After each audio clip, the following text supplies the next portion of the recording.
Hello students. तो कैसे हैं आप सब लोग। उम्मीद करता हूँ आप सभी अच्छे होंगे।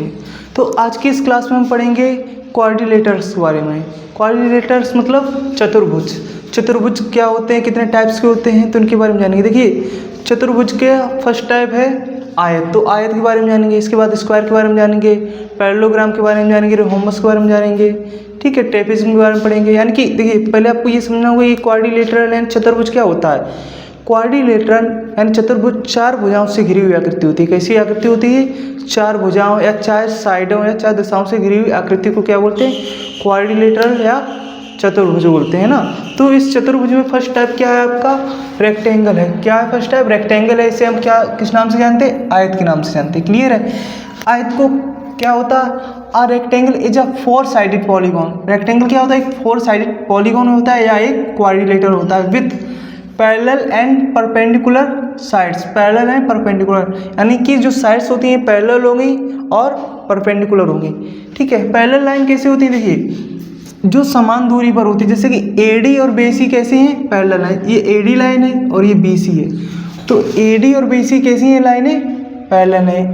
एडी पैरेलल बीसी, एडी और बीसी कैसी लाइन्स हैं? पैरेलल लाइन्स हैं। ठीक है, और देखिए इधर ए बी और डी सी, ये भी पैरेलल होंगी। कौन कौन सी?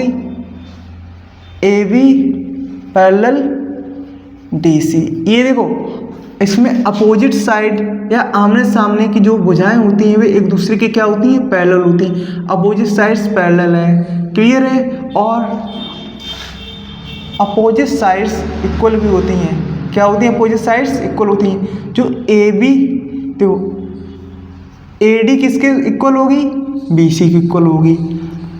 एडी बीसी के पैरेलल भी है, एडी बीसी के पैरेलल भी है और एडी बीसी के इक्वल भी है। वहीं पर A B D C parallel है, A B D C parallel है और ए बी और डी सी एक दूसरे के इक्वल भी है। देखिए, जो एक आयत यानी रेक्टेंगल होता है उसमें आमने सामने की भुजाएं या अपोजिट साइड्स इक्वल होती हैं और एक दूसरे के पैरेलल होती हैं। क्लियर है? अगर देखिए, जो इसको क्या बोलते हैं? इसकी लेंथ बोलते हैं। इसे क्या बोलते हैं? इसकी लेंथ, यानी इसे एल से डिनोट करते हैं। किससे डिनोट करते हैं? एल से डिनोट करते हैं। ये क्या है? इसकी ब्रेथ यानी चौड़ाई है, तो इसे किससे डिनोट करते हैं? बी से डिनोट करते हैं। किससे डिनोट करते हैं? बी से डिनोट करते हैं। क्लियर है? और देखिए, इसमें बोला गया है ये लाइंस कैसी होती है? परपेंडिकुलर होती हैं। परपेंडिकुलर कैसी लाइंस होती हैं? एक दूसरे को 90 डिग्री के एंगल काटते हैं। किसके कौन से एंगल को काटती हैं? 90 डिग्री।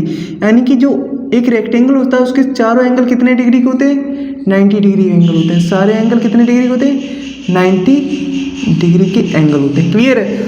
सभी angle, angle A equal angle B equal angle C equal angle D, चार के चारों एंगल कितने डिग्री होंगे?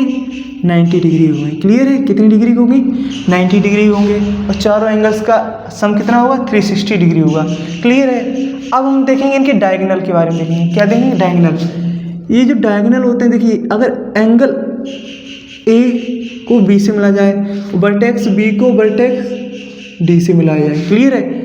वर्टेक्स ए को वर्टेक्स सी से मिलाया जाए, वर्टेक्स बी को वर्टेक्स डी से मिलाया जाए, तो इस तरह की जो क्रॉस की लाइनें होती हैं ना, क्या बोलते हैं? इनका डायगोनल बोलते हैं। क्या बोलते हैं? डायगोनल। डायगोनल एक दूसरे को इक्वली बाइसेक्ट करते हैं। डायगोनल क्या करते हैं? एक दूसरे को बाइसेक्ट। बाइसेक्ट मतलब क्या होता है? दो इक्वल पार्ट में डिवाइड करते हैं। ठीक है, कोई किसी चीज़ को बाइसेक्ट करेगा, यानी इंसेक्ट मतलब काटना होता है, जबकि बाइसेक्ट मतलब होता है काटा है, काटना तो है पर बराबर भागों में काटना है। कैसा होता है? बराबर। जैसे कि ये जो AC डायगोनल है ना, ये BD को तो इक्वल डिवाइड कर रहा है। देखो यहाँ पर अगर मान लो इसका सेंटर O है, तो देखिए, तो AC ने यहाँ पर ऊपर से काटा है, तो जो BO पार्ट है इक्वल होगा OD पार्ट के इक्वल होगा।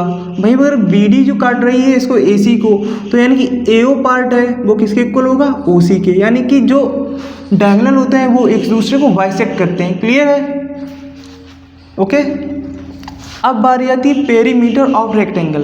Perimeter of rectangle. रेक्टेंगल का पेरीमीटर का फॉर्मूला क्या होता है? 2 ब्रैकेट L प्लस B, यानी length plus breadth. 2 bracket length plus breadth unit. ठीक है। अब वहीं पर एरिया ऑफ रेक्टेंगल क्या होता है? ठीक है, एरिया ऑफ रेक्टेंगल। तो एरिया ऑफ रेक्टेंगल होता है length multiply by breadth, length multiply by breadth और यूनिट स्क्वायर, यूनिट का क्या कर देते हैं स्क्वायर। यूनिट क्या होती है, जैसे कि आपकी लेंथ अगर सेंटीमीटर में दी जाएगी तो सेंटीमीटर लिखेंगे, है ना, और उसका एरिया निकालेंगे तो सेंटीमीटर स्क्वायर हो जाएगा। अगर लेंथ ब्रेथ मीटर में होगी तो इसमें मीटर सिर्फ लिखेंगे। इसमें क्या होगा, यूनिट का स्क्वायर मतलब मीटर का स्क्वायर कर देंगे, मीटर स्क्वायर होगा, किलोमीटर में दी जाएगी किलोमीटर स्क्वायर करेंगे। क्लियर है। तो यूनिट होती है उसका मात्रक, यानी किस में नापते हैं, सेंटीमीटर में, मीटर में, डेसीमीटर में, डेकामीटर में, तो इसलिए ये क्या है यूनिट है। क्लियर। अब बारी आती है डायगोनल की बारी आती है। रेक्टेंगल में डायगोनल AC और BD क्या है, डायगोनल दोनों ही इक्वल होते हैं।